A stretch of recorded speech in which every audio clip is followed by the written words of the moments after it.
कृष्णाजी, आज्ञा महाराज. सेवा करायची म्हणतोयस? होय महाराज. तुझ्या मळ्यामध्ये शिवमंदिर आहे.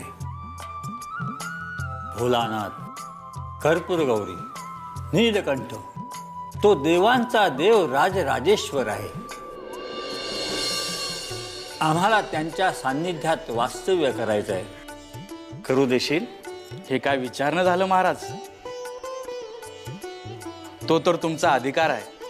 मी स्वतः, कृष्णाजी पाटील, हा तुकाराम कोकाटे, आम्ही सगळे सदैव तुमच्या सेवेस तत्पर